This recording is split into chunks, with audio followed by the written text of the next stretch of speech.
Hello, beautiful people. I felt this impulse, and I've been feeling this for a while, to talk about neurodivergency and its relationship with spiritual awakening. I am Maria Kefalogianni. I'm a mom of 3. I got an adult diagnosis as an ADHD, and I've got a self-diagnosis of ADHD. And since 2019, I had a spiritual awakening, profound shift in my consciousness, which has been integrating since. So I want to talk a lot about the convergence between the two, because there is an influx of diagnosis in society at the moment, which is fascinating. And there is all sorts of different perspectives that contrast and contradict each other. As humans, we have put spirit, perhaps through the history of religion, in a cupboard, in a closet, which is coming out now. And the intellect and science has benefited us a lot. Research evidences the specific hardwiring, the hardwire, not the software, of our ADHD brains.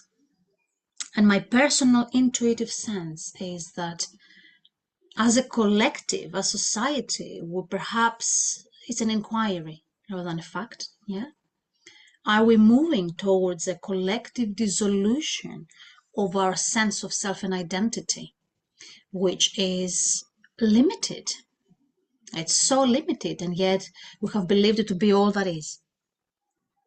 And it almost feels like nature and the universe is, through suffering, through the portal of suffering, with so much crisis and pain that's in the world at the moment, is inviting us to really burst the cages we have built in for ourselves, the limitations,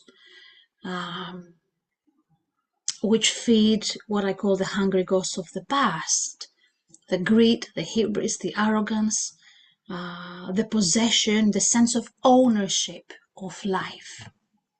Okay. How does that all link with ADHD, you will say now? So here is my speculations, and I'd love to hear your comments, your experiences, and I can only talk from direct experience. But since I remember me, I was always a misfit in my society, in my upbringing. I could always see the grey growing up as a child. I had a direct connection with God, with spirit. I could sense things, which of course now makes sense. And after my diagnosis, which was extremely liberating for me, it's given a lot of sense and understanding about the sensory sensitivities and my sensory profile. The sense of overwhelm from the environment around us. The capacity, the burning capacity of the mind to run 1,000,000 thoughts per second. I don't know what the statistics are about a neurodivergent brain with a neurotypical brain. My belief is that we're all neurodivergent, and we're all neurodiverse, rather, but there's some brain wirings that are more, have looser structures. This is how I understand an ADHD or a brain to be. In my direct experience, there is no structure, okay, which can be extremely liberating, and perhaps a kind of brain that is prone for spiritual awakening. Now, we're entering a different realm here, but it's important to define what spiritual awakening is, which is a glimpse, an undeniable, unshakable glimpse into a different dimension of our reality. And I say different because it has been veiled through the usual ego structure that we have up until the time it's occurring. Now, we're all awake, and some people glimpse into that in a big and profound way, but for others that might be gradual glimpsing into that peace, that expansive state of being. And with that spiritual awakening happened in 2019, which is also around the time that my diagnosis took place. That incident coincided with a deep dark night of the soul, which was when I was pregnant. And during that time, looking back, what occurred was an ultimate dissolution of all egoic structures and habits. The seeking of experientially workshops, I was seeking so much before that. There were just patterns that were dissolving after the emergence, the spiritual emergence period that I went through. Specific ways of habits, what I need in life to feel fulfilled, everything left me. All seeking dissolve and disappear after the completion of that 1.5 year period. Now, emerging from that, people have their own unique journey in spiritual circles and the awakening, but for those who are willing and open and neurodivergent, it can be a very liberating journey if we let it. So I never considered medication because I never felt that I needed it. I have nothing against medication. A lot of people need that to focus and survive and function. But for me, in my context, I never felt that I needed that.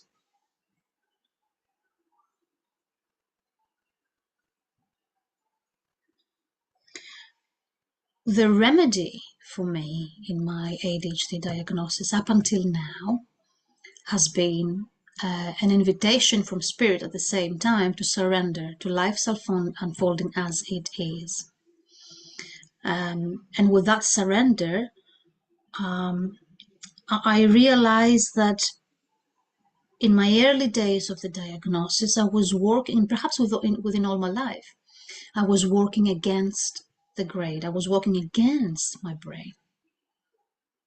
So here is a video of wanting to normalize that all this threat that a neurodivergent brain has, which in normative eyes in our society is seen as scatterbrain, dysfunctional, pathologizing. We know, all of us, what school felt like growing up.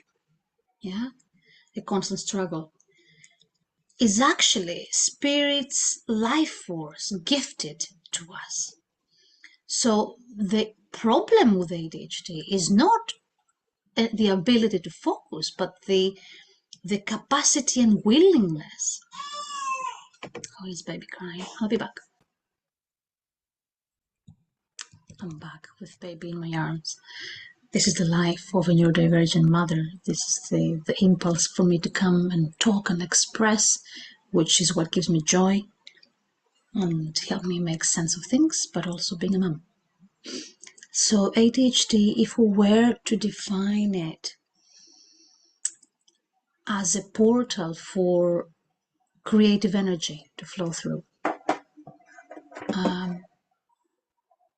with the potency of surrender as the invitation to the system. So what I've noticed in my journey was with the realization of working against my brain's capacity to find structure, and of course that's needed to some extent in our lives, I was causing more suffering for myself.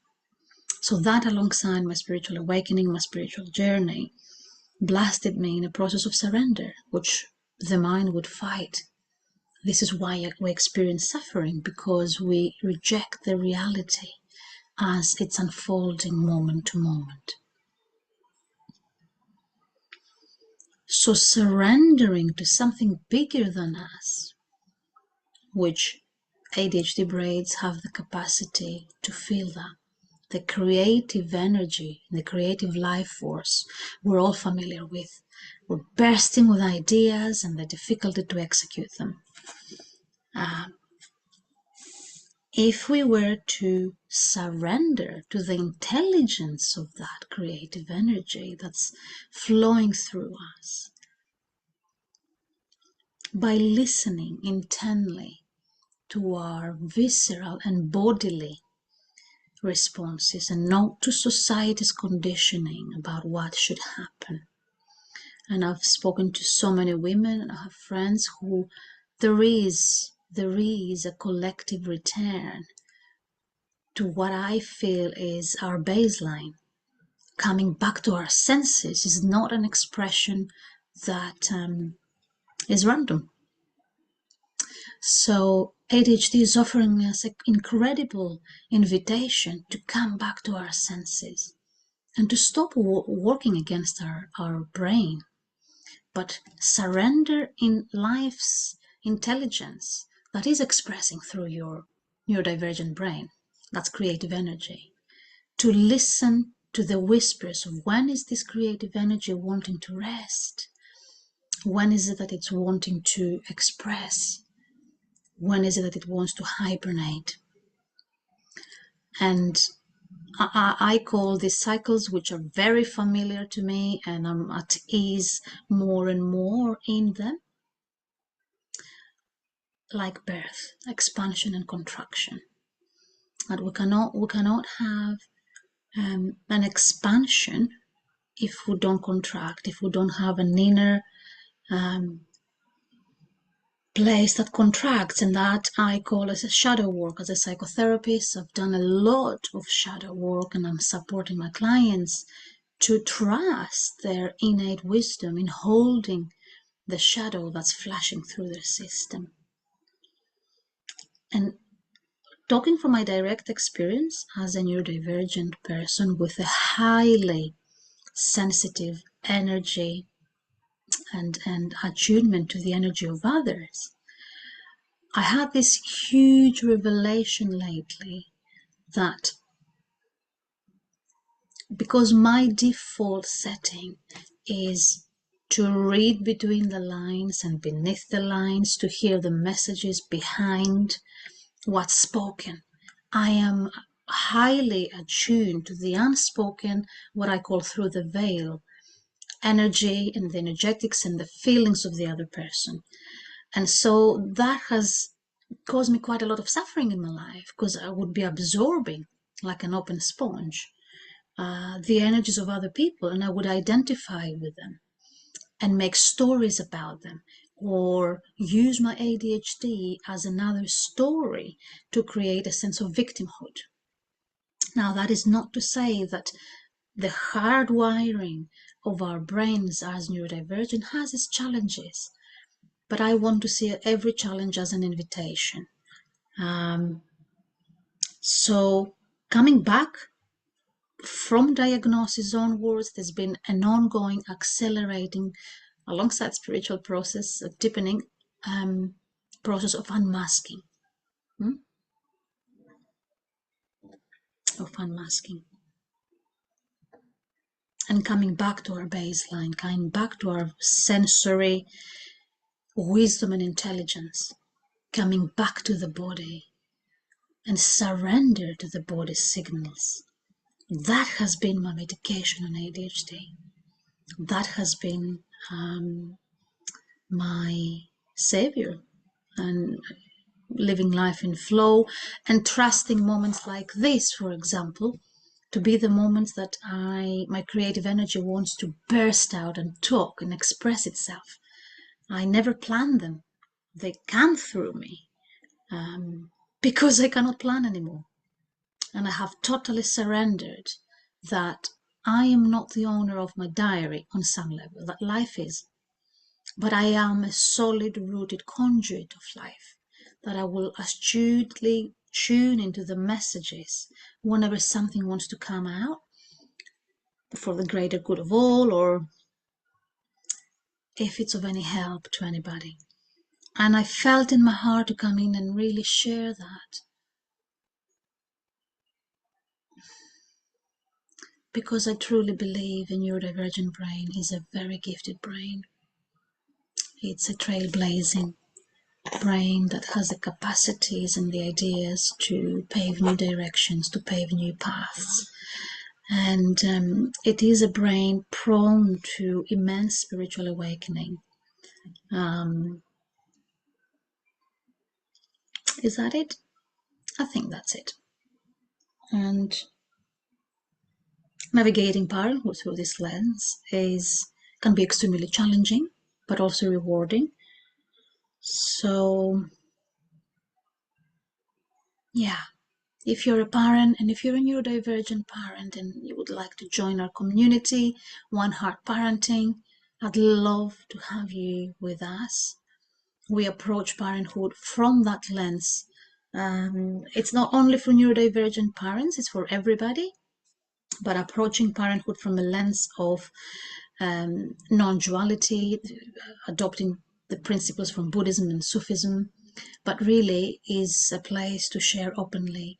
I am a big fan of the shadow work and a believer that what Esther Perel calls tapping into our collective effervescence, what I call presence, the vibrational qualities of our heart, what I call the universal heart, is what the invitation of a neurodivergent brain and a spirit and life force is for us.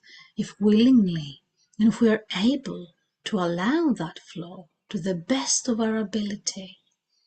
So I'll put the link below this video. I'd love to have you with us and share your wisdom. I hope this message lands in your heart and it's resonant, and I'd love to hear your experiences. Thank you for listening.